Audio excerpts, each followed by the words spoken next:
Boa noite, que a graça, a presença e o amor do Senhor Jesus seja derramado sobre a sua vida nesta noite.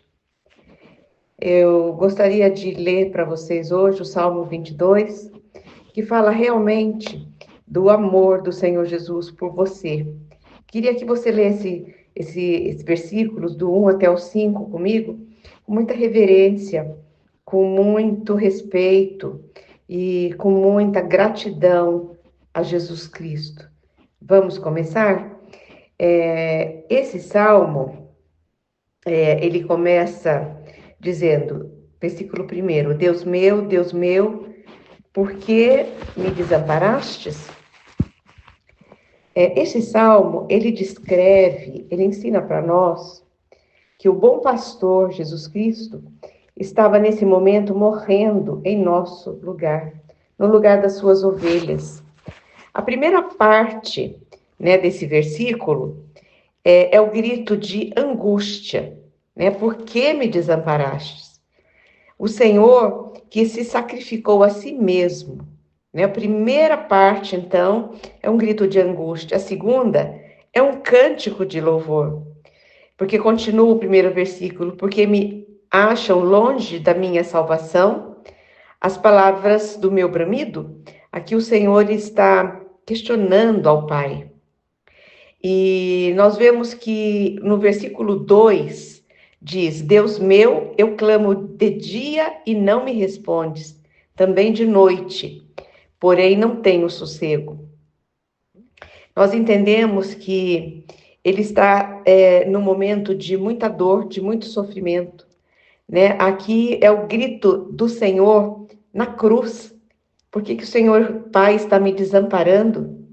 Jesus na cruz, ele clamou ao Deus Pai e ele não teve resposta.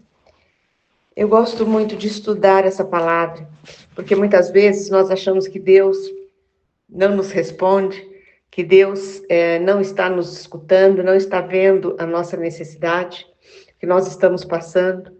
Mas tem momentos na nossa vida que nós precisamos passar por essas dificuldades, para que o Senhor possa trabalhar nas nossas vidas.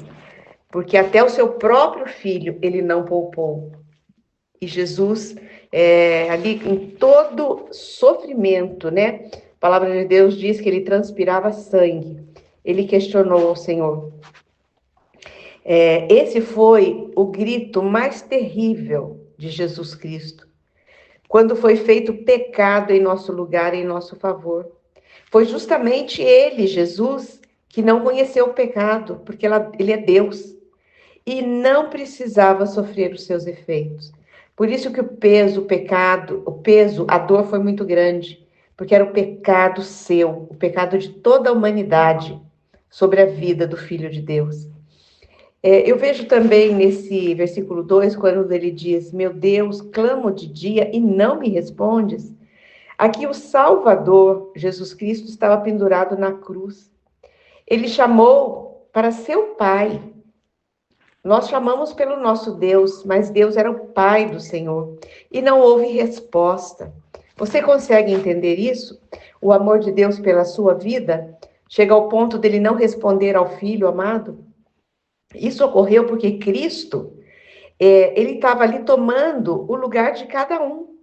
Cada pecador, o seu lugar, do pecador perdido, né, em suas culpas.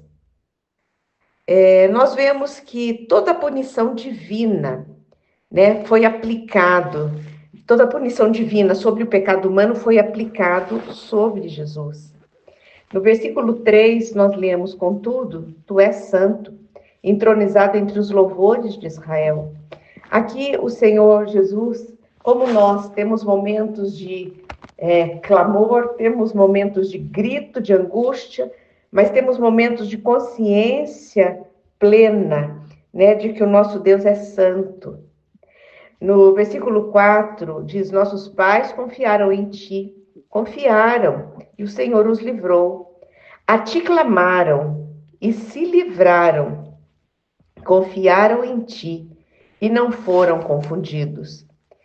É maravilhoso nós vemos que o Senhor Deus, quando permitiu ali que seu Filho Jesus Cristo sofresse naquela cruz, é para que viesse sobre nós um livramento muito grande.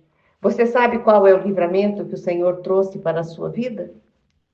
O livramento da morte eterna, de uma eternidade longe de Deus e perto do inimigo.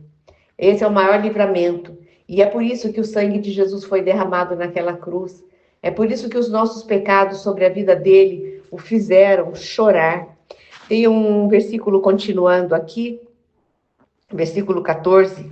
Derramei-me como água e todos os meus ossos se desconjuntaram. Meu coração fez-se como cera, derreteu-se dentro de mim. Aqui nós vemos os efeitos físicos na cruz. Jesus sofrendo isso no seu corpo. Olha o versículo 15.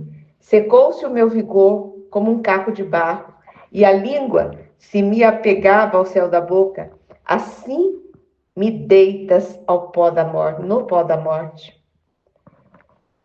O Senhor Jesus sofreu profundamente. Versículo 16. Cães me cercam, uma súcia de malfeitores me rodeia. Transpassaram-me as mãos e os pés. Esses cães podem ser pessoas que eram adeptas do paganismo, né? Pessoas que não buscavam ao Senhor e queriam realmente, que eram usadas, né, pelo inimigo também, e queriam ver Jesus daquela maneira. Diz que esses transpassaram, né, perfuraram os seus pés e as suas mãos. Versículo 17, Jesus dizendo, posso contar todos os meus ossos, eles me estão olhando e encarando de mim. Jesus agora estava nu, magro, e todos ali olhando para o corpo do nosso Jesus, do nosso Deus, daquele que morreu por amor de nós. Versículo 18. Repartam entre si as minhas vestes e sobre a minha túnica deitam sorte. O 19. Tu, porém, Senhor, não te afastes de mim. Força minha, apressa-te em socorrer-me. Aqui um clamor novamente, né? Um grito de angústia. Senhor, meu Pai, não se afaste de mim. Força minha, apressa-te em me socorrer. Que essa seja a sua oração nessa noite. Se você está precisando de livramento, se você está precisando de encorajamento, se você está precisando de cura física, mental e espiritual, diga como Jesus disse, tu, porém, Pai, não te afastes de mim, força minha. Que lindo, né? Como o Senhor Jesus diz, o Senhor é a minha força, força minha, apressa-te em me socorrer.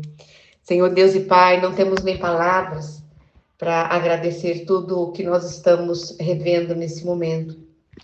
O nosso único Jesus, o nosso único Filho de Deus foi entregue naquela cruz. E teve momentos de angústia, de dor, de grito.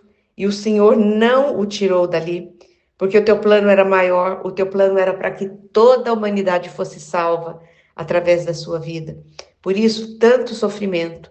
Nós recebemos, Pai, agora, o sofrimento de Jesus e queremos pedir, queremos fazer a oração que ele fez. Senhor, não se afaste de nós, porque o Senhor é a nossa força, apressa em nos socorrer. Oramos assim em nome de Jesus. Que o Senhor te abençoe grandemente. Até amanhã nesse mesmo horário.